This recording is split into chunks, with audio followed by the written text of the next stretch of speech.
저희 집은 작은 마당이 있어서 거기서 개를 키웠습니다. 처음에는 개를 어떻게 키우는지 몰라서 그냥 마당에 풀어놨다가 어느 날 보니 애가 없어졌습니다. 그리고 요 근래에 또 한 마리를 키우게 되었습니다. 강아지의 이름은 뽀미였고요. 그냥 평범한 푸들입니다. 저는 뽀미와 함께 산책을 자주 갔었고, 산책을 가면서 이웃들을 만나고 폐지를 줍는 앞집 할머니도 만났습니다. 그 할머니께서는 뽀미를 볼 때면 소세지나 먹을 것을 주더라고요. 정말 너무 감사했습니다. 그런데 뽀미한테는 한 가지 문제점이 있었답니다. 바로 물을 너무 사랑합니다. 여름이라서 더워서 그런지는 잘 모르겠지만 샤워를 할 때나 산책을 갈 때도 물이 고여있는 웅덩이만 보면 좋아서 막 달려듭니다. 심지어는 한강에 산책을 할 때면 한강에도 뛰어들려고 한답니다.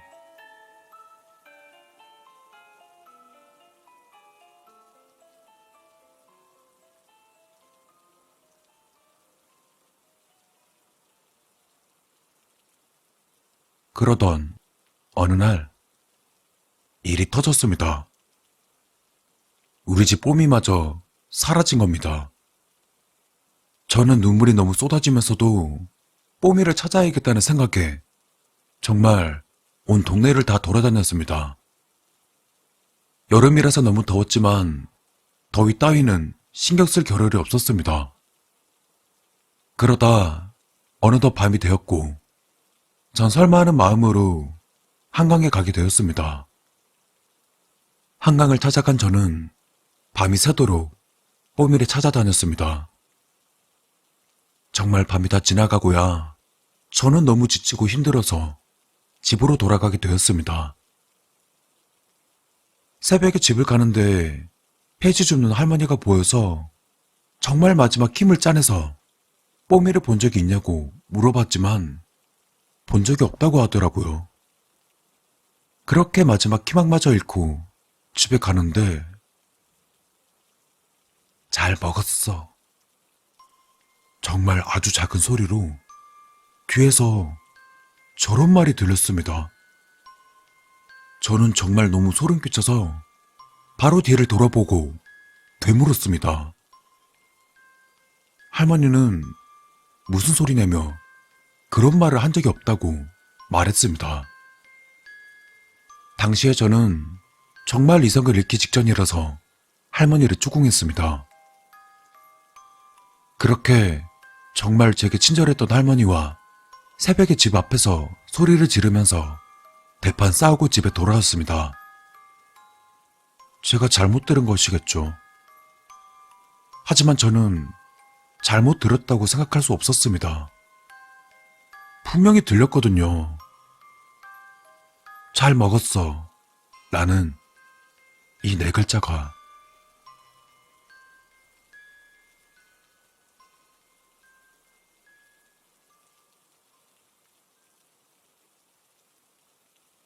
저는 집에서 샤워하고 이른 아침에 잠을 자려고 했지만 샤워하면서 피로가 어느 정도 가시자 바로 옷을 갈아입고 다시 뽀미를 찾으러 나갔습니다. 그렇게 동네를 찾아다니다 결국 집 근처 경로당까지 갔었습니다. 그리고 그 경로당에까지 들어갔더니 안에는 아무도 없었습니다. 그런데 제 눈에 보이는 건 큰 가마솥이었습니다. 정말 그런 생각하면 안 되는데 가마솥을 보니까 우리 뽀미가 들어갈 수도 있을 만한 크기구나 생각이 들더라고요. 그렇게 경로당까지도 다 찾아보고 난 뒤 집에 돌아가려고 경로당을 나오는데 털이 있었습니다. 바닥에요. 저는 뭐지? 하고 털을 만져보니까 우리 뽀미의 털과 비슷했습니다. 그래서 전 경로당의 모든 장롱과 사물함은 다 열어보았지만 걔와 관련된 것은 하나도 없었습니다. 냉장고까지 열어보니 된장이나 목다 남긴 육개장 같은 것 뿐이었죠.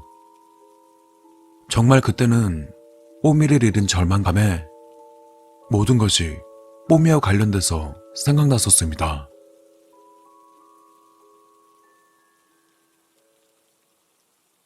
결국 전 아무것도 찾지 못하고 경로당을 나왔습니다. 하지만 제 의심은 끝이 없더군요. 경로당 앞에 쓰레기통까지 뒤지러 갔었습니다. 그런데 쓰레기통을 열자 그 안에는 털이 가득 차 있었습니다. 저는 그 자리에서 비명을 지르고 다리에 힘이 풀렸습니다. 그 털은 뽀미와 같은 하얀 털에 심지어 피가 묻어 있었습니다. 전 바로 경찰에 신고했고 경찰이 조사하려 경로당과 그 경로당 근처의 CCTV를 보고 나니까 폐지를 줬던 그 할머니가 우리 뽀미를 데리고 가는 장면과 경로당 앞에서 할아버지들이 몽둥이로 우리 뽀미를 가격하는 장면이 있었습니다. 네, 할머니 할아버지들이 우리 뽀미를 잡아서 죽이고 보신탕을 끓여 먹었던 것이었습니다. 심지어는 우리 뽀미뿐만이 아니라 제가 전에 키우던 개마저도 먹었더라고요.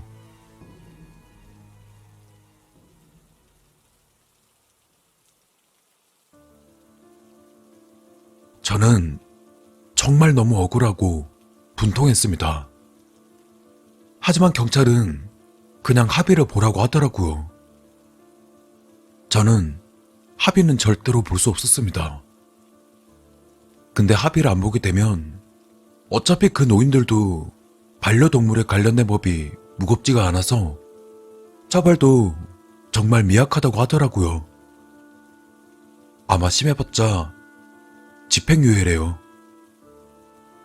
잡종이라서 재산상 피해도 크지 않았고요. 마음이 너무 착착합니다. 진짜 할 수만 있다면 다들 하나같이 찢어 죽여버렸으면 좋겠습니다.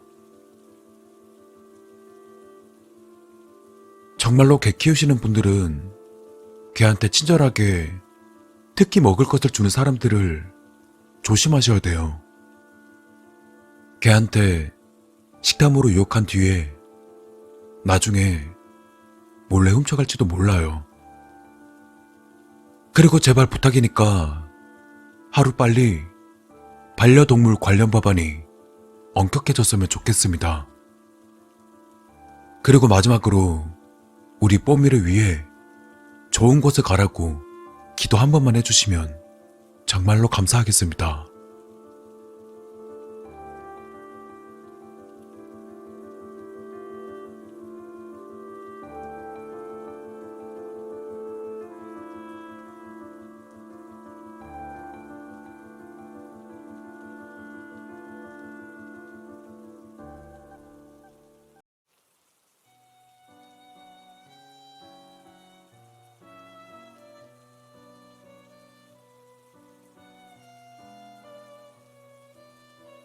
아버지 안에는 괴물이 살고 있다.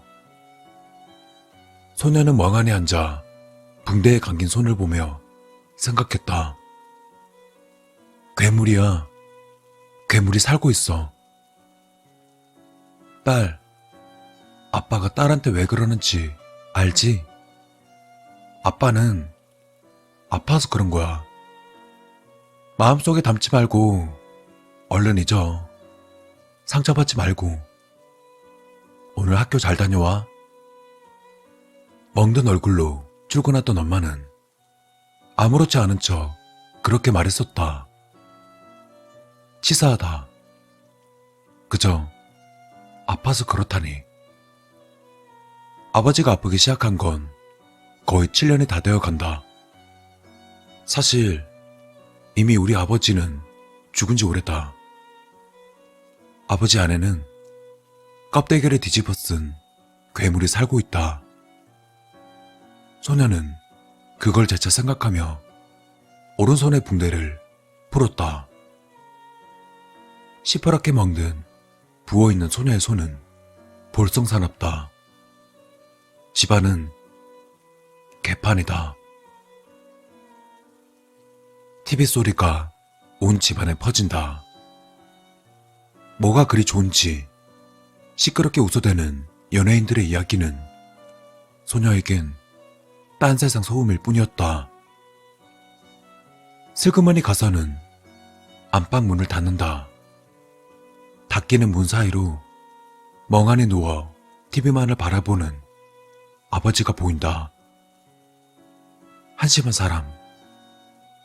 저렇게 멍하니 TV만 보다 잠들고 다시 깨면 멍하니 보다 다시 잠에 드는 하루의 반복이다. 가족 중 누군가가 어르고 달래야만 밥을 먹고 활동하는 이미 죽어버린 시체에 가까운 사람. 뇌질환 환자의 삶이란 이렇다. 뇌세포가 죽어버려 사고하는 활동이 힘드니 멍하니 하루를 보낸다. 의욕도 없고 그저 멍하고 아무 생각하기가 싫어진다. TV와 함께하면 그저 편하다.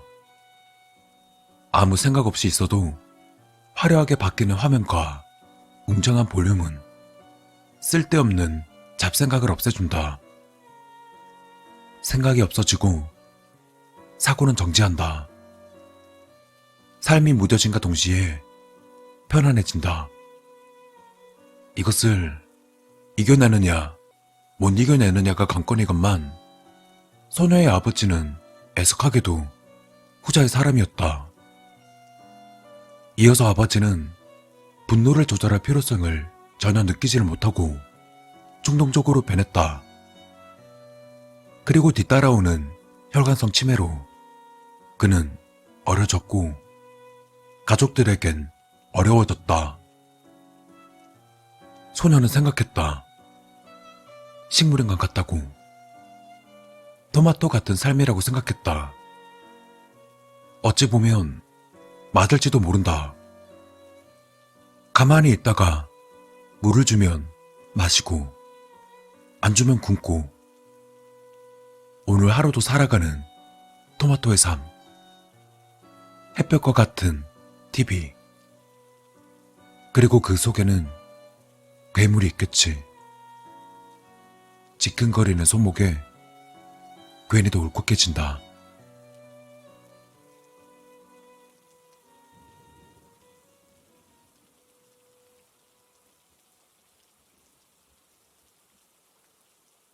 소녀는 방에 틀어박혀 쪼그려 앉아 멍하니 천장을 바라본다.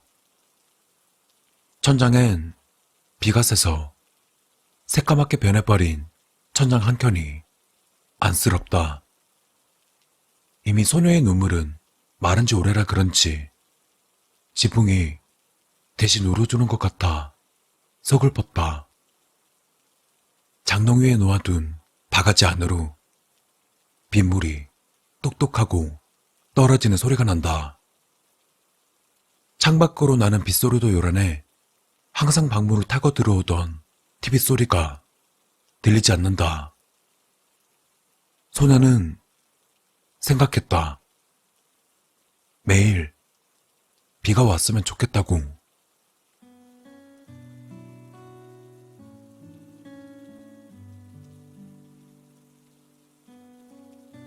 씨발 돈 가져오라고! 오늘은 웬일로 돈을 달라 하신다. 소녀는 자다가 고함 소리에 번쩍 눈을 떠서는 후다닥 이불을 내팽개 치고는 안방문을 열어젖혔다. 동시에 짝 하는 소리가 소녀의 귓가를 울린다. 엄마의 고개가 돌아가고 그것을 본 소녀의 머리는 핑 돌았다. 바짝 마른 줄만 알았던 소녀의 눈동자가 그렁대며 왜소해진 엄마의 어깨를 잡아 끌어 방문 밖으로 밀친다. 어쿠 하는 소리와 함께 밖으로 밀려난 엄마를 보곤 괜찮다고 말하는 듯 웃어 보였다. 곧바로 안방문을 닫아 걸어 잠그며 아버지를 노려본다. 왜?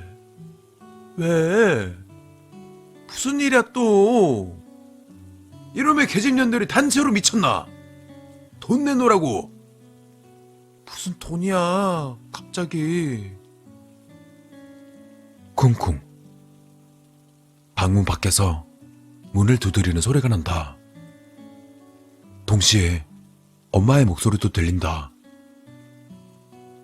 어머니, 너무 작아진 아직도 소녀 같은 엄마, 우리 엄마. 딸, 어서 문 열어. 엄마 괜찮아. 아빠, 그냥 담배 때문에 담배 사려고 그러는 거야. 어? 문 열어. 담배. 그놈의 담배. 자신이 어떤 질병을 앓고 있고 담배가 얼마나 직격타인지 잘 아는 사람이 병원비에 대한 걱정과 아버지 몸에 대한 걱정은 결국 평생 소녀와 어머니의 몫이었다. 자신의 몸임에도 전혀 신경조차 쓰지 않는 미안한 줄도 고마운 줄도 모르는 염치 없는 인간. 소녀의 눈동자가 이체를 바란다. 반항적인 그 눈동자가 아버지 마음에 불을 지폈다. 욕설과 함께 손바닥이 날아오며 발길질이 쫓아온다. 독한 약으로 피쩍 말라가는 사람이지만 일단은 성인 남성이다. 키가 160이 조금 안 되는 작은 소녀와 키 180대 성인 남성의 차이, 힘의 차이, 빌어먹을 차이. 작은 두 손으로 아버지의 손목을 결박하면서도 결국 몇 번이고 얻어맞으며 발로 걷어차인다. 이미 악바리만 남아버린 소녀는 아버지를 밀쳐내며 악으로 소리 질렀다. 소녀의 터진 입가에서 피가 튄다. 미친 새끼. 진짜 죽어버렸으면 좋겠어. 뭐? 이런 X년이 단체로 미쳤나? 왜 이렇게 기울라? 정상적인 사고가 불가능한 아버지는 했던 욕설들만 되풀이할 뿐이었다. 이성적으로 대화를 나누고 변화를 가지기는 불가능한 상태. 사람보단 짐승에 가깝지 않을까 싶다. 소녀는 힘껏 주먹을 움켜쥐고는 다시금 온 힘을 다해 아버지를 몸으로 밀쳤다. 정말 죽어버렸으면 싶었다. 쿠당탕. 요란한 소리와 함께 아버지가 넘어간과 동시에 열쇠를 찾아 문을 열고 어머니가 우당탕 들어온다. 혼잡하다. 머리를 침대 프레임에 박고 쓰러지는 아버지의 모습을 보며 소녀는 어머니에 대한 걱정이 앞섰다. 아빠, 또 병원 가면 병원비 내야 되는데.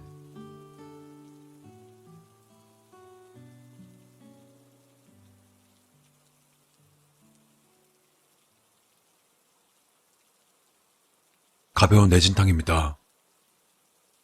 의사가 그랬단다. 곧 부모님이 퇴원 수속을 마치고 돌아올 시간이다. 멍하니 책상을 넘기다 아버지가 영영 돌아오지 않았으면 싶다가도 자칫하면 큰일 날 수 있었다는 죄책감, 또 아버지를 이리도 쉽게 잃을 수 있다는 두려움이 올라와서는 소녀의 마음이 복잡해졌다.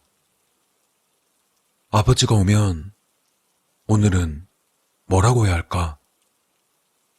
책을 읽고 있었지만 책의 내용이 하나도 들어오질 않는다. 어차피 손도 다쳐서 펜도 제대로 못 쥐는 소녀는 결국 책을 덮어버린다. 앞에 놓인 거울에 비치는 무감각한 소녀의 얼굴. 터진 입술이 안쓰럽다.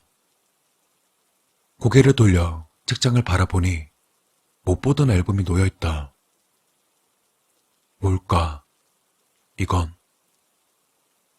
호기심에 꺼내들어 먼지를 툭툭 훔쳐내고 펼쳐보니 더 어린 소녀가 활짝 웃으며 아버지와 손을 잡고 있다. 언제적일까? 그저 웃고 있는 모습이 아버지가 보던 TV 프로의 연예인들 같았다. 나와는 동떨어진 다른 세상 이야기. 아버지가 건강한 시절이다. 페이지를 넘기며 괜한 감상에 젖었다. 몸만 건강했으면 지금도 이렇게 행복했을 텐데. 팔랑팔랑 넘어가는 책장 사이로 종이 한 장이 툭 떨어진다. 소녀는 귀퉁이가 달아 빠진 반으로 접힌 노트 쪼가리를 펼쳐보았다. 익숙하다. 하지만 안 본 지 오래된 아버지의 글씨체다. 봄 기운이 파랗단 날이다. 그 봄 기운이 또렷한 동산에서 그렇게 오랫도록 기다리던 예쁜 공주 하나가 찾아왔다. 여직원 2명이 그 동산 위에 예쁜 꽃을 놓았고 무어라 긴 대화를 하며 나는 또 봄을 기다리던 나른함으로 아내의 피로까지 함께한 듯이 깊은 잠을 잤다. 그리고 그날 오후 나른함 속에서 겨우 한 번밖에 마주하지 못한 내 아기의 얼굴을 그 꿈속에서 몇 번이나 찾고 있었는지 모른다. 언제까지고 예쁜 아이로 키워야 하는 아비의 마음을 간직하고 다시 엄습해오는 푸근한 잠을 자야 할 것 같다. 내일은 예쁜 이름을 하나 지어야겠다. 늘 건강하고 건강한 심성을 가질 수 있도록 자랑하고 다닐 수 있는 아이가 되도록. 1991년 8월 10일.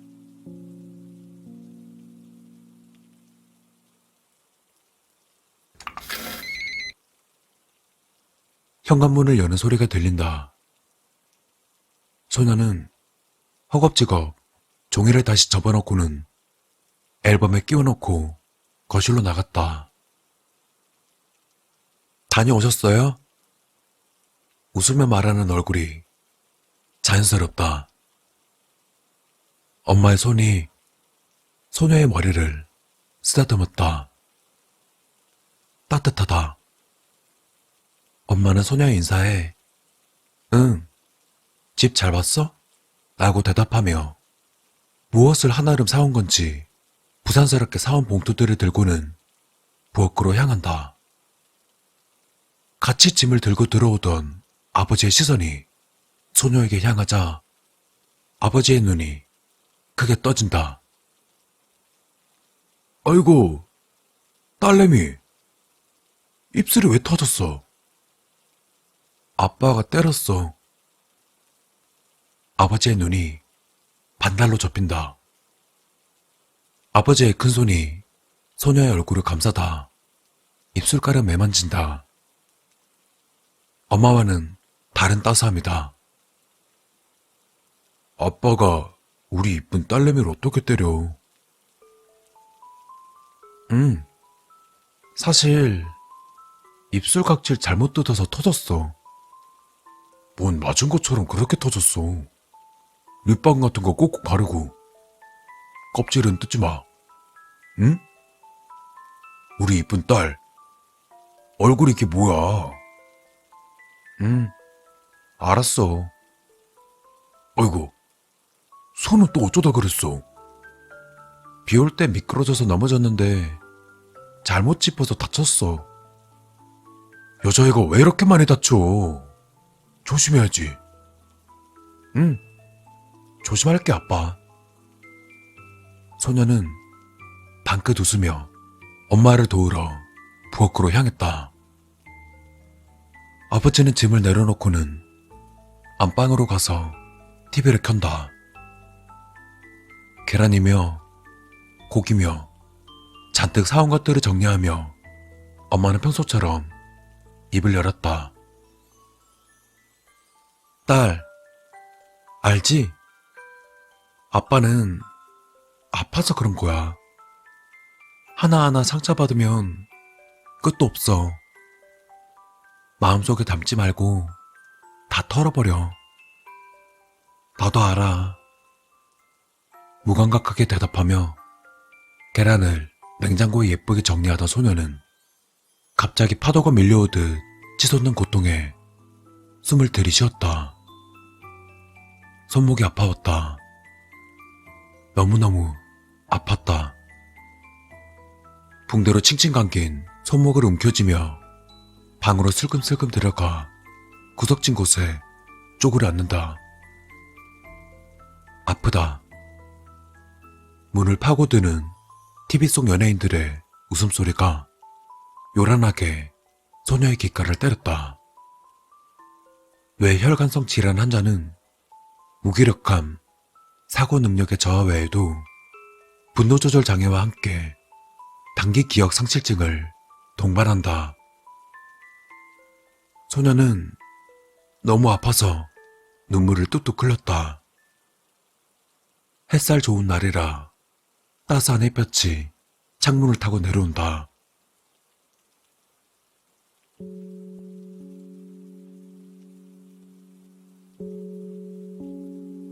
아프다.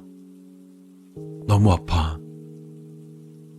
오늘은 날씨가 좋아서 지붕 대신 눈물을 흘리며 소녀는 아버지가 아직 살아있으면 안도하고 그저 아버지 안에 있는 괴물이 다시 깨어나지만 않길 바라고 있다. 새까맣게 물든 천장 한켠이 까맣게 타들어간 소녀의 마음 같다. 소녀는 더 까맣게 타있을 엄마를 떠올리며 오늘도 숨죽여 울었다. 제발 다시는 괴물이 깨어나지 않았으면 좋겠다.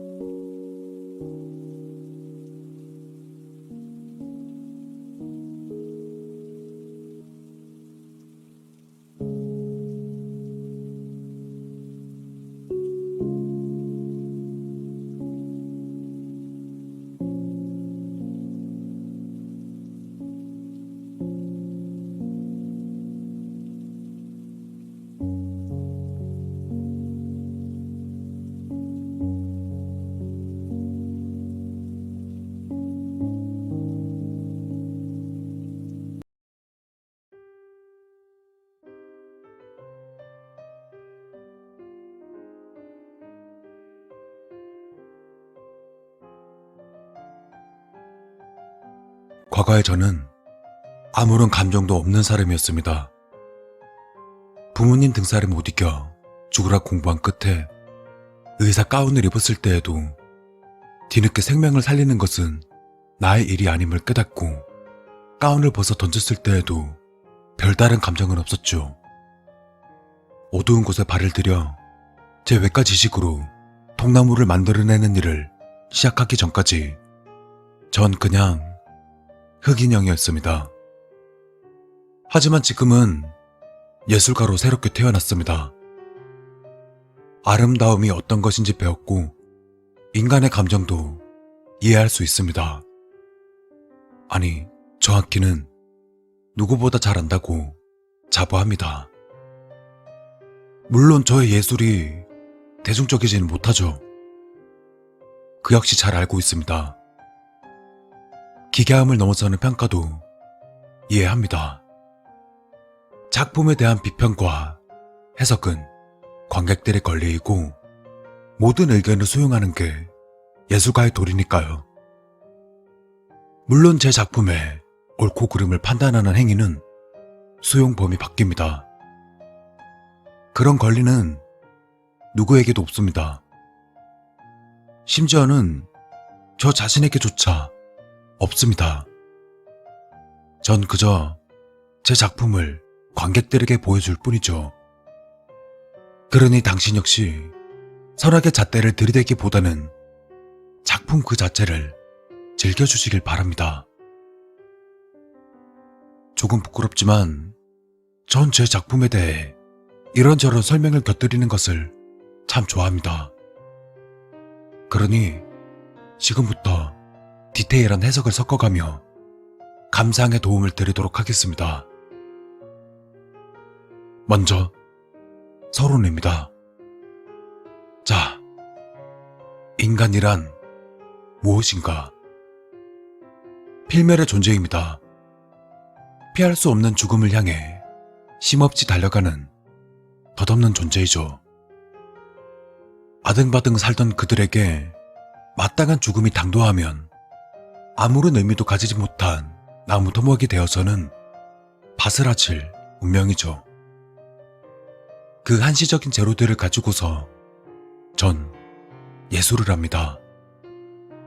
땅에 묻혀 한 줌 흙으로 돌아갔어야 할 그것들은 제 손을 통해 영원한 생명을 얻습니다. 일시적이고 비루한 삶은 영원하고 찬란한 작품으로 변하는 것이죠. 어떻습니까? 조금은 흥미가 생기셨을까요? 만약 아니시더라도 곧 생기실 게 분명합니다. 직접 제 작품을 감상하신다면 말이죠. 그럼 곧바로 첫 번째 작품을 보여드리겠습니다. 자, 정말 아름다운 외모를 가진 여인이 여기 앉아 있습니다. 그녀의 가녀린 손에 가면처럼 들려있는 아름다운 얼굴이 잘 보이시겠죠? 하지만 그녀의 찬란한 얼굴 가죽 아래엔 곤태와 슬픔만 있을 뿐입니다. 가죽이 벗겨진 얼굴에 서린 고통스러운 표정이 이를 잘 표현하고 있습니다. 어떤가요? 무언가 느껴지십니까? 개인적으로 매우 애정하는 작품 중 하나입니다. 몇 년 전 이 여인의 아름다운 시체를 보는 순간 전 이토록 멋진 작품이 나올 거란 것을 확신했습니다. 보다 극적인 효과를 위해 그녀의 다른 곳은 거의 건들지 않았습니다. 그저 얼굴 가죽만 슬쩍 오려내서 손에 들리게 했을 뿐. 제 작품 중 유일하게 생전 모습을 거의 그대로 유지한 작품입니다. 그녀의 아름다운 얼굴과 황홀한 곡선들은 제 판단이 틀리지 않았음을 이야기해주고 있죠.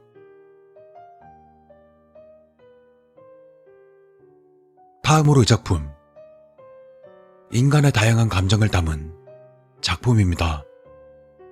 제가 가장 공을 들인 작품이기도 하죠. 수많은 얼굴들이 벽에 붙어서 서로 다른 표정을 지은 채 한 곳을 바라보게 되어 있습니다. 지금은 당신이 앉아있는 바로 그곳을 바라보고 있죠. 이 작품 안에는 인간의 모든 감정이 담겨 있습니다. 웃고, 화내고, 울고, 슬퍼하고, 사랑하고, 기뻐하고, 그리워하고. 자, 그럼 당신은 어떤 얼굴이 가장 마음에 드십니까? 이 얼굴들의 눈을 하나하나 마주치며 감상하다 보면 유독 눈에 띄는 얼굴이 보일 겁니다. 어쩌면 당신의 표정 역시 그것과 같을지도 모르죠. 아니면 반대로 그 얼굴이 당신과 똑같은 표정을 지으려 할지도 모릅니다. 어디 보자. 다음은 그래, 이게 좋겠습니다. 진정한 사랑은 무엇이라고 생각하십니까? 잃어버린 반쪽을 찾는 것? 그럴 수도 있지만 전 이렇게 생각합니다.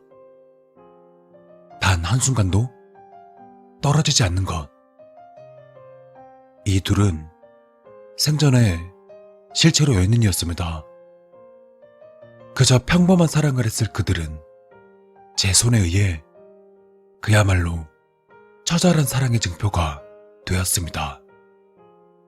몸으로 입을 마주도 마주보며 끌어안은 그들 사이를 가로막는 것은 아무것도 없습니다. 일말의 틈마저 용납하지 않았죠. 둘은 저 작은 유리 상자에 전부 들어갈 정도로 서로 딱 붙은 채 서로의 사랑을 증명하고 있습니다. 그야말로 사랑의 완성형이라 할 수 있습니다. 여담이지만 프레스로 정교히 작업해서 정육면체로 빚어내기 전 저 둘의 시체는 정말로 사랑을 나누듯 꼭 끌어안은 채 입을 맞춘 모습을 하고 있었습니다. 그때나 지금이나 정말 아름다운 모습인 것이죠. 어떠셨습니까? 제 작품들을 보면서 어떤 감정을 느끼셨죠? 전 관객들의 감정과 표정, 그리고 몸짓들을 매우 중요하게 생각합니다. 그 모든 것들이 제게 영감을 주니까요. 아시겠지만 제 작품의 특성상 관객들은 모두 저마다 극단적인 감정을 내비치는데 그 모습은 정말이지 너무 아름답습니다. 너무도 황홀하니 한 번 더 강조하겠습니다. 지극히 아름다운 모습인 겁니다. 이것이 진정 제가 추구하는 예술이죠. 저의 노고와 저의 영광과 저의 고통과 저의 땀, 그리고 피, 고심하며 노력한 수많은 시간들, 그리고 작품으로 산화된 수많은 사람들의 영혼들까지, 그것들이 한데 어우러진 작품을 본 관객들이 제게 보답을 하는 것입니다. 사람들이 제 작품을 보고, 그러니까 죽은 이의 몸뚱이로 만든 예술 작품을 보고는 어떻게 반응할까요? 비명을 지릅니다. 욕설을 퍼붓고 화를 냅니다. 눈에 불을 켜고 냅다 소리부터 질러댑니다. 쓰러지고 외면하고 고통스러워하면서 신에게 기도하거나 신을 저주하거나 울렁이고 흔들리고 부서지고 깨지고 망가지고 바스라지고. 아시겠습니까? 저의 예술은 작품에서 끝나지 않습니다. 시체들로 만들어진 제 작품들을 본 그들이 느끼는 모든 감정과 생생한 현장, 그 자체가 하나의 예술작품이 되는 것입니다. 아름다운 모습. 네, 너무도 아름답습니다.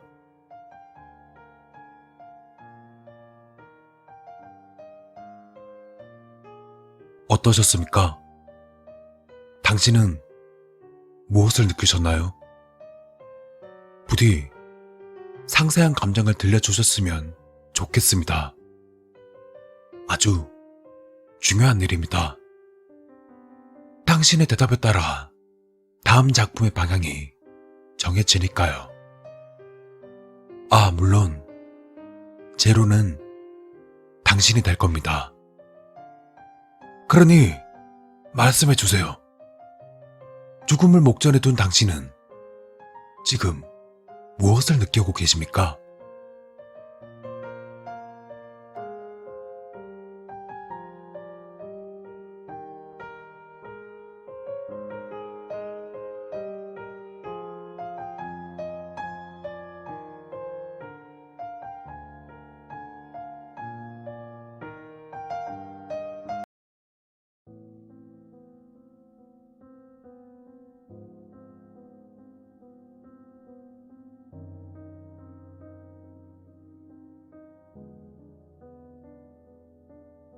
게임을 하던 중 침대에 누운 순간이었다.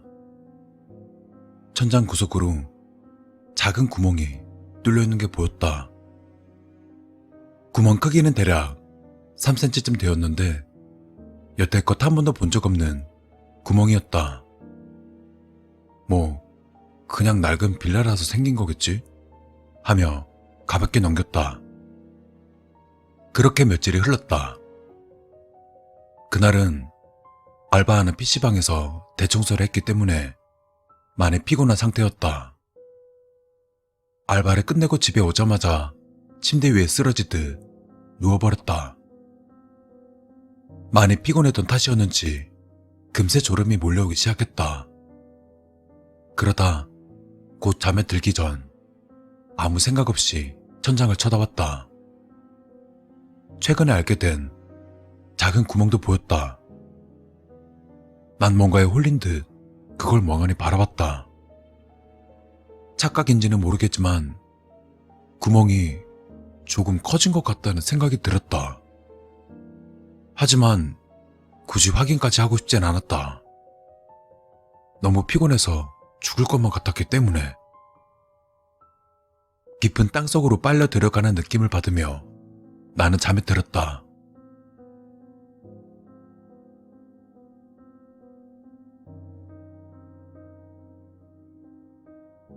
다시 정신을 차린 건 어느새 주변이 고요해진 새벽녘이었다. 침대에서 일어나려고 했지만 어째서인지 몸이 움직이지 않았다. 본능적으로 이건 가위라는 걸 깨달았다. 이게 몇 년 만에 눌리는 가위일까?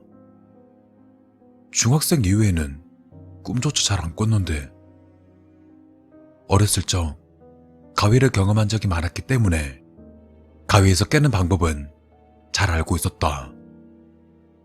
난 손가락을 움직이려 필사적으로 애를 썼다. 그러다 한참을 낑낑거리고 있는데 스르륵 하는 소리가 머리 위에서 들렸다. 스르륵. 이게 무슨 소리일까? 여전히 손가락에 힘을 준 채 눈알을 사방으로 굴렸다.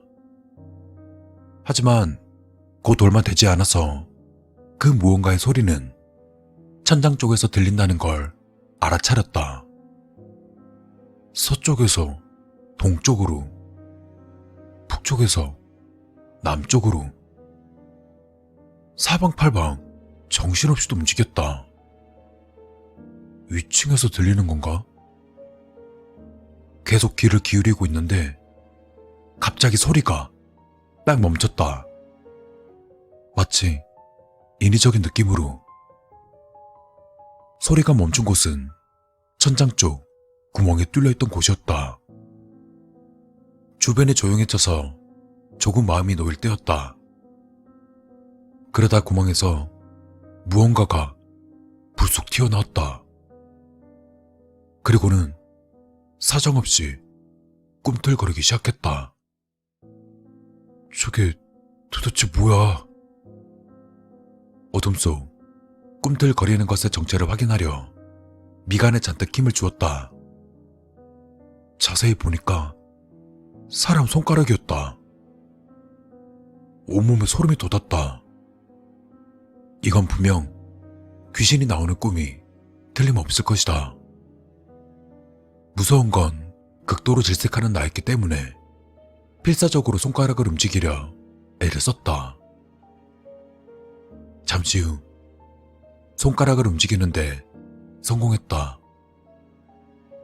하지만 어째서인지 가위에서 깨어나질 않았다. 곧 팔까지 드는데 성공했지만 여전히 지금의 나는 꿈에서 깨질 못하고 있다. 그렇게 나는 구멍에 튀어나와 있는 손가락을 보며 밤을 지새웠다.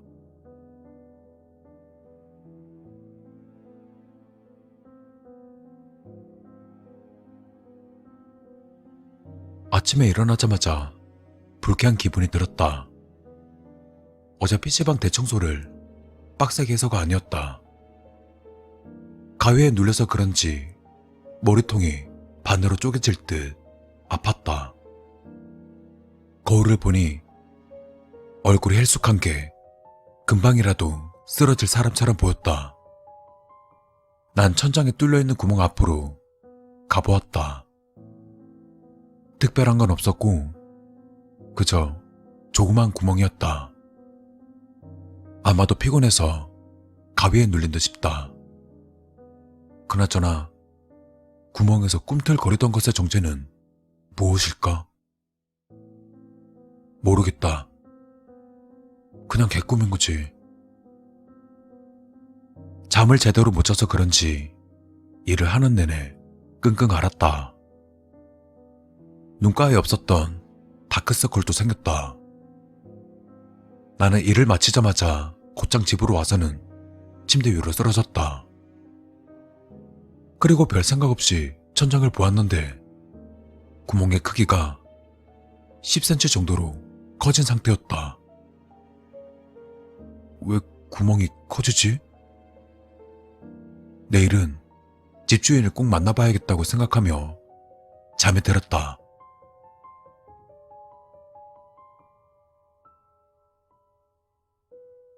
잠에서 깨자마자 움직일 수가 없다는 것을 깨달았다.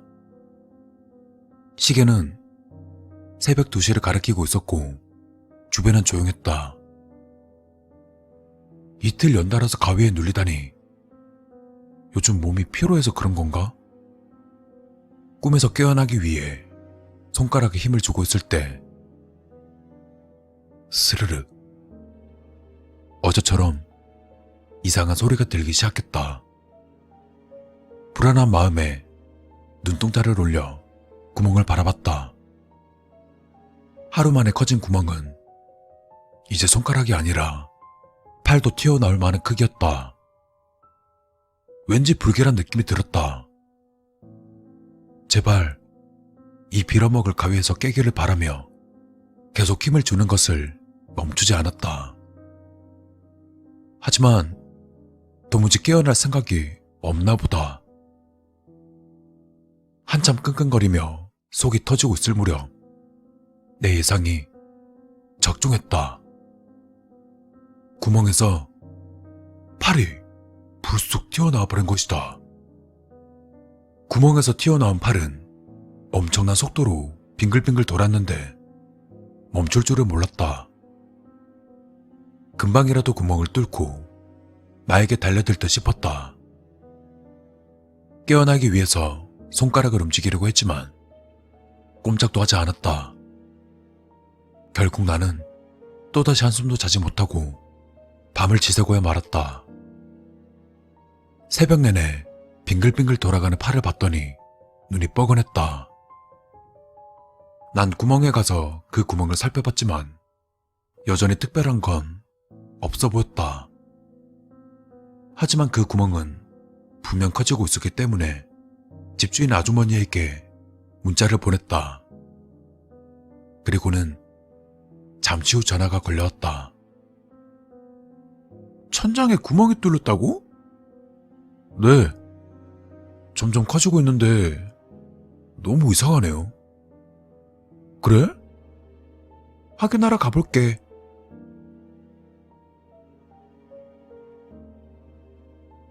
다음 날 아주머니는 집으로 오셔서 한동안 구멍을 많이 바라보셨다. 이상하네.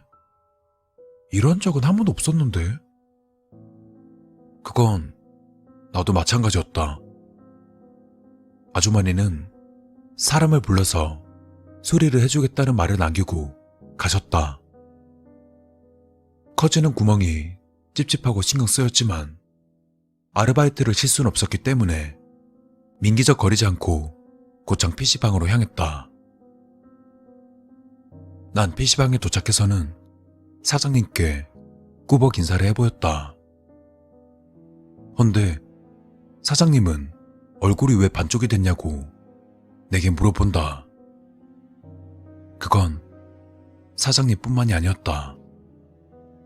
주위 사람들 모두 나를 쳐다보는 눈빛들은 안쓰러움이 묻어나 보였다. 온종일 피곤함만이 가득했다. 머리가 계속 멍해서 좀비 마냥 의지 없이 움직여 됐다. 그리고 마음 한편으로 집안에 생긴 구멍 때문에 내가 위험해지지 않을까 라는 생각이 들었다. 일이 끝나자마자 집으로 왔다. 그리고 혹시나 싶어 구멍을 살펴보자 말이 안 되는 일이 벌어져 있었다. 구멍은 아침보다 2배가량 더 커져 있었다. 그날은 피곤하기도 해서 일찍 잠들려 했었지만 도저히 눈이 감기지 않았다. 만약 가위에 또 눌린다면 어떻게 하지? 라는 생각이 계속 들었다. 구멍의 크기로 보았을 때 이번에는 팔이 아니라 몸통이 나올 수 있을 정도로 큰 구멍이었다. 하지만 마땅한 방법이 없었다. 저 넓은 구멍을 저녁에 갑자기 막기란 불가능했다. 친구네 집에라도 갈까 했지만 고개를 저었다. 지금 몸 상태를 보면 친구네 집을 가다가 쓰러질 가능성이 높았다. 어떻게 해서든 당장 잠을 자고 싶었다. 난 임시 방편으로 구멍에다가 노란색의 테이프를 쭉쭉 붙였다. 허술하게 짝이 없었지만 그래도 한결 마음이 놓인다. 가위는 심리 상태에 영향을 받는 거라 이 정도면 푹 잘지도 몰랐다. 그래도 왠지 무서워서 방 안에 불을 켠 채 침대에 누웠다. 그리고 나는 순식간에 잠속으로 빨려 들어갔다.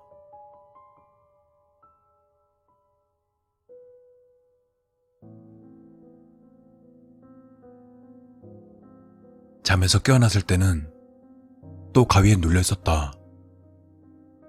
만약 입을 움직일 수 있었다면 실컷 욕을 했을 것이다. 정말 3일 연달아 가위에 눌리다니. 뭔가 잘못돼도 단단히 잘못됐다. 스르르.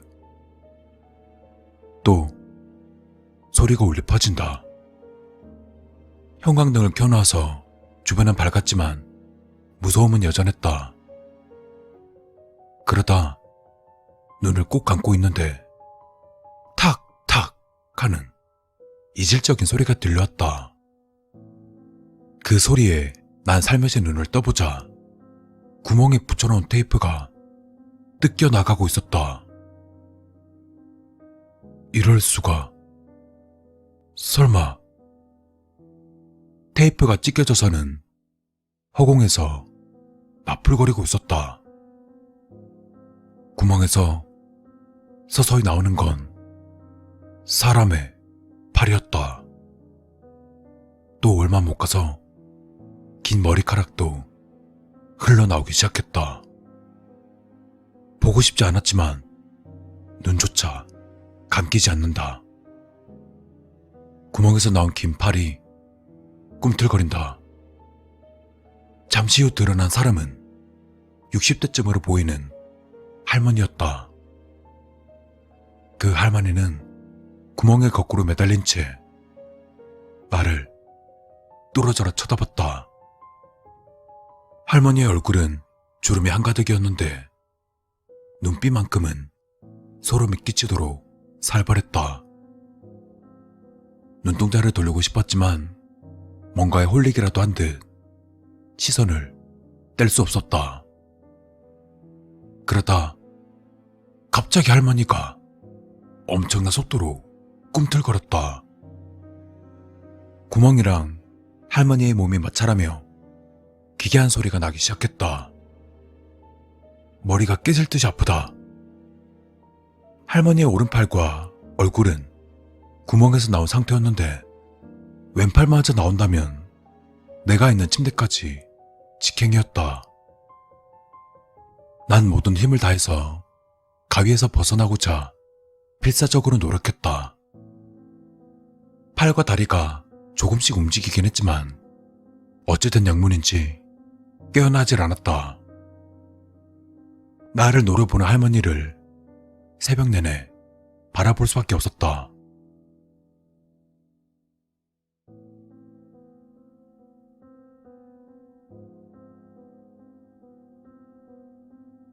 아침에 일어나 보니 구멍에 붙여넣었던 테이프들은 모두 바닥에 떨어져 있었다. 이게 가능한 건가? 새벽에 일어난 일은 단순히 꿈일 텐데. 말이 되지 않았다. 일단 지금은 시원한 바깥 공기를 마시고 싶었다. 그런데 밖에 나오자 수많은 경찰차가 보였다. 이건 또 무슨 상황이야? 어안이 벙벙한 채 서 있다가 경찰 한 명에게 물어보았다. 무슨 일인가요? 여기 사시는 분이세요? 네. 아, 303호에 어떤 사람이 몰래 들어와서 살고 있었습니다. 예? 뭐라고요? 303호면 저희 집 바로 위층인데요? 경찰은 아무 대답 없이 뒤돌아서 가려 했다. 뭔가 불길한 느낌이 들어서 그의 손목을 붙잡고 물었다. 누가 살았던 거예요? 경찰이 손가락으로 어딘가를 가리켰다. 고개를 돌려보니 가위 눌릴 때 보았던 할머니가 나를 노려보고 있었다.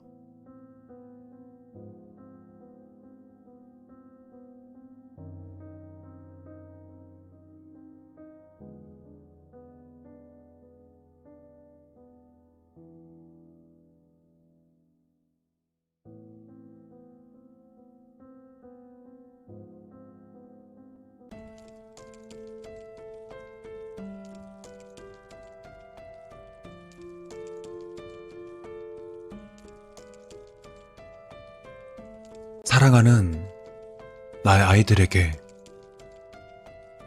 감히 내가 아빠라 불릴 자격이 없다는 걸 잘 알고 있단다. 12살과 9살에 불과한 어린 너희들을 떠난 그때부터, 아니 그 전부터 난 아빠의 자격이 없는 사람이었다. 다만 너희들을 떠나야 했던, 차마 너희들 앞에 나서지 못했던 그 이유를 알려주지 않고서는 도저히 견딜 수 없을 것 같아 이렇게 편지를 남긴다.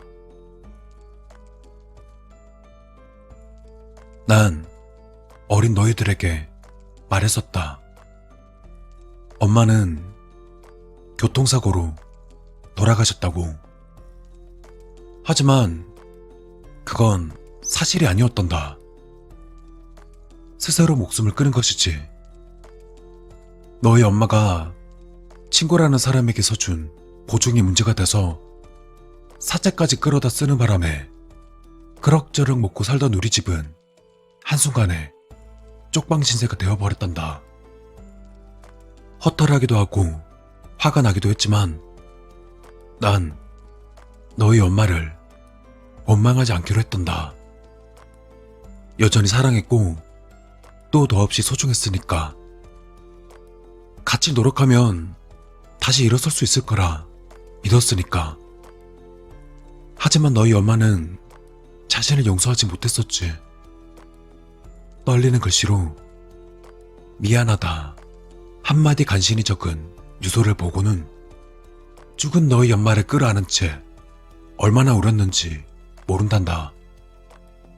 하지만 내겐 슬퍼할 시간조차 없었지. 곧 사채업자들은 몰려들 테고 어린 너희들을 지켜야 했으니까. 그 양복쟁이들은 내가 상상한 것 이상으로 악랄한 사람들이었다. 내 목숨 하나론 갚을 수 없는 빚이고 벌어서 갚을 때까지 기다리기 힘들다던 그들은 어린 너희들에게까지 손을 대려 했단다.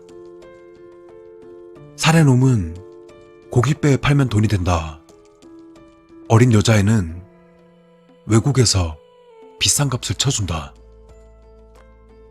이따위 소리들을 웃으면서 짓거리는 그놈들 앞에서 내가 할 수 있는 건 그리 많지 않았다. 그저 비굴하게 사채업자들의 다리를 부여잡고 시키는 건 뭐든 할 테니 제발 아이들만은 건들지 말아달라 비는 수밖에. 얼마가 걸리건 무슨 짓을 해서건 꼭 갚을 테니 제발 너희들만은 손대지 말아달라고 빌고 또 빌었다. 다행히 너희를 지킬 수는 있었지만 기다려주는 대가로 위험한 심부름을 해야 했다. 고깃배를 타고 외국에서 물건을 들여와야 하는 일이었지. 그 물건이 무엇인지 나쁜 물건은 아닌지에 대한 것은 생각할 겨를도 없었다. 일주일만 일해주면 아이들은 털끝 하나 안 될 거란 그 약속만이 내겐 중요했단다. 그래서 너희를 떠나던 그날 밤 밥과 국을 한 소끔 끓여놓고 잠시 자리를 비울 준비를 했단다. 주머니를 뒤져서 꼬깃한 1,000원짜리 몇 장만을 지어주고는 금방 다시 돌아올 테니 조금만 참으라는 말만 남긴 채 그 좁은 단칸방에 너희들을 남기고 떠나왔다. 일주일만 위험을 감수하면 어떻게든 다시 시작할 수 있을 거라 생각했지. 하지만 그건 너무 아니란 생각이었다. 위험한 일이란 걸 모르진 않았지만 내가 각오한 것 이상으로 상황이 좋지 않았단다. 불법인 만큼 나와 다른 일꾼들을 감시하는 이들 역시 평범한 사람은 아니었다. 혹여나 누군가 허튼 짓을 하면 주저없이 팔다리를 묶어서는 바다에 던져버릴 놈들이었지. 며칠간 바다에 머물면서 막연하기만 하던 죽음에 대한 공포를 몸소 느껴야 했다. 그리고 마침내 물건을 받기 위해 도착한 외국의 어느 항구에서 그만 일이 틀어져 버리고 말았단다. 경찰의 단속이라면 차라리 괜찮았을지 모르겠지만 거래 도중 문제가 생겼는지 외국 조직 사람들과 이쪽 사람들의 싸움이 벌어졌다. 칼뿐만 아니라 총까지 가세해 여럿이 피를 흘리며 쓰러진 끝에 싸움은 외국 사람들의 승리로 끝이 났다. 난 다리에 칼이 스쳤을 뿐 목숨은 구했지만 물건과 함께 인질로 잡히게 되었단다. 그렇게 외국 어느 지하실에 갇힌 채 연명할 정도의 밥만 얻어먹으며 기약 없는 기다림이 시작되었다. 말이 통하지 않는 사람들이라 무슨 일인지 물어볼 수도 아이들이 있으니 제발 풀어달란 말도 할 수 없었단다.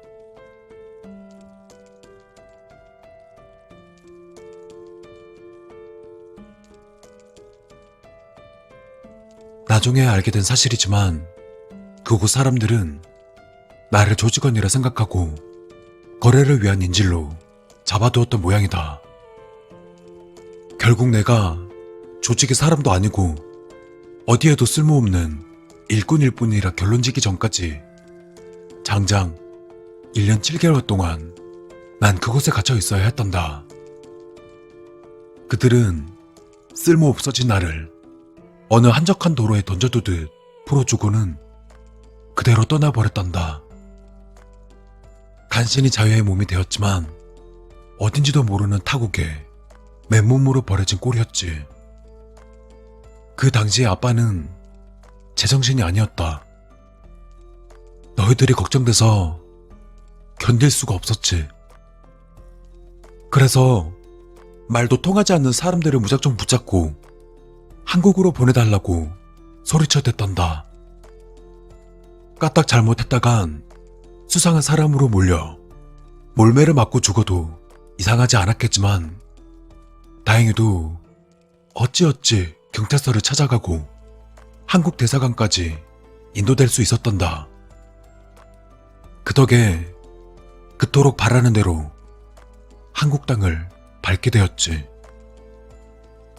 다만 문제는 이러나 저러나 내가 죄에 가담했다는 사실이었다. 그래, 마음이 급했던 아빠는 내가 죄인이라 생각조차 하지 못했었단다. 그 덕에 너희에게 달려가는 대신 경찰들에게 이런저런 조사를 받아야 했다. 직접 가담이 아니었고 거래라는 것 자체가 이루어지지 않아 구속만은 피할 수 있었지만 사면을 받기 위해 내가 아는 모든 것을 이야기하고 나서야 내가 무슨 짓을 했는지 알겠더구나. 사채업자들은 누군가 정보를 흘렸다는 걸 알게 될 것이고 범인을 찾기 위해 혈안이 되겠지.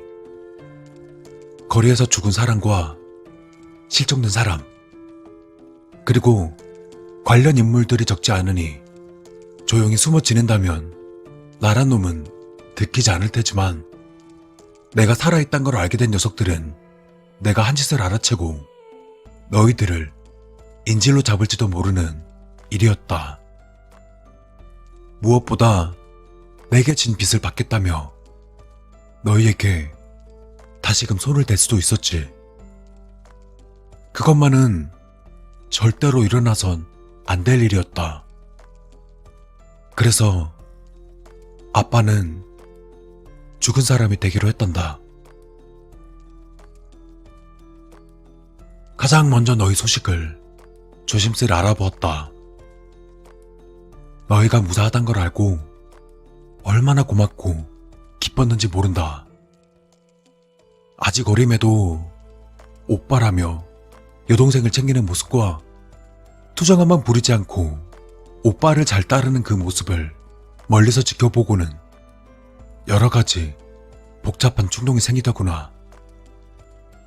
내가 너희를 버리지 않았다는 사실. 이 아빠는 여전히 너희들을 사랑한다는 사실을 말해주고 싶었다. 그리고 고맙고 미안하다 말해주고 싶었다. 어린 너희들에게 너무 큰 짐을 지게 해서 미안하다고 말해주고 싶었다. 하지만 그럴 수 없었단다. 잠시라도 얼굴을 비추었다가 그 악랄한 녀석들의 눈에 띄는 순간 잘 버텨준 너희에게 다시금 끔찍한 비극이 닥칠 테니까. 너희가 부모도 없이 단칸방에서 라면으로 몇 명할지언정 내가 너희 앞에 나타나면 그마저도 전부 부서질 테니까.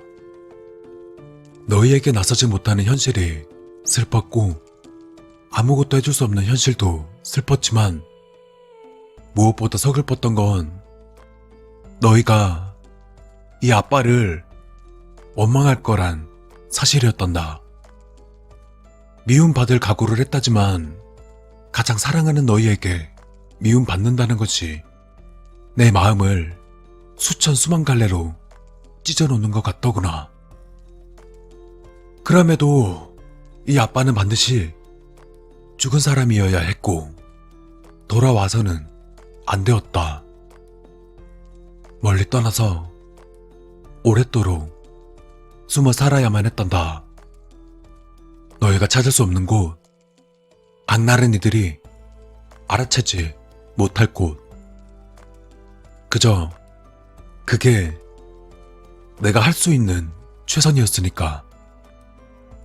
너희 남매가 애써 지켜온 그 삶마저 빼앗을 수 없었으니까. 물론 내게도 작은 희망이 있었다. 정말 만약이지만 언젠가 이 아빠가 너희들 앞에 나설 수 있지 않을까 하는 기대. 그 나쁜 사람들이 다 잡혀가거나 내가 잊혀지면 그러고 나면 뒤늦게라도 너희들 앞에 나설 수 있지 않을까 하는 기대. 그리고 어쩌면 내 잘못에 대한 용서를 빌고 다시 한번 아비된 도리를 할 수 있지 않을까 하는 기대. 오로지 그것만을 꿈꾸며 먼 산골 마을에 틀어박혀 홀로 긴 시간을 버텨내었다. 지금쯤 첫째는 성인이 되었겠구나. 또 지금쯤 둘째는 수능을 보겠구나. 그런 생각을 하며 보고 싶은 마음을 꾹꾹 참아내며 숨어 지냈다. 그렇게 길고 긴 시간이 지나 희망이 최고조에 달했을 때 죄 지은 벌을 받는지 내 몸에 폐병이 찾아왔다. 너희가 이미 성인이 되어 행복하게 잘 지내고 있을 무렵 찾아온 그 몹쓸 병으로 난 마침내 현실을 깨달았다. 지금 내가 너희 앞에 나타나봐야 짐덩이밖에 되지 않을 거란 사실. 그리고 무엇보다 너희 모두 아주 조금도 날 반기지 않을 거란 사실. 어린 너희를 내버려두고 혼자 도망쳤다가 병들었으니 돌봐달라며 다시 돌아온 뻔뻔한 노인네. 절대 그렇게는 되고 싶지 않았다. 죽을 때까지 너희들 앞에 나서면 안 된다는 사실은 날 절망에 빠뜨리기 충분했다. 그 절망감이 내 병을 키웠는지 이제는 내게 남은 시간도 얼마 남지 않은 것 같구나. 1년이 남았는지 한 달이 남았는지 아니면 당장 며칠 뒤에 이 비루한 숨이 멎을지 아무도 모른단다. 이 편지가 너희들에게 전해지는 건 내가 죽고도 한참이 지난 뒤겠지만 마지막으로 욕심을 내서 너희들에게 이 말을 남겨보마. 사랑하는 나의 아들아, 사랑하는 나의 딸아, 너희들에게 무거운 짐을 주게 되어 참으로 미안하다. 그리고 잘 살아주어서 정말 고맙구나. 비록 마주할 순 없지만 지금도 그리고 죽었어도 너희가 행복하길 빌어주마. 내가 죽는다고 너희가 슬퍼하진 않을 테고 그걸 기대하지도 않는다. 이 못난 아빠 같은 건 잊어버리고 행복하게 살길 바란다. 다만 너희 엄마, 내가 진심으로 사랑했던 너희 엄마만은 끝까지 기억하고 사랑해주길 바란다. 내 부탁은 이것뿐이다. 다시금 미안하단 말을 남기며 이만 줄이마. 부디 날 잊고 행복하게 살아주길 바란다. 아버지라 불릴 자격 없는 못난 죄인이 세상에서 가장 기특한 내 아이들에게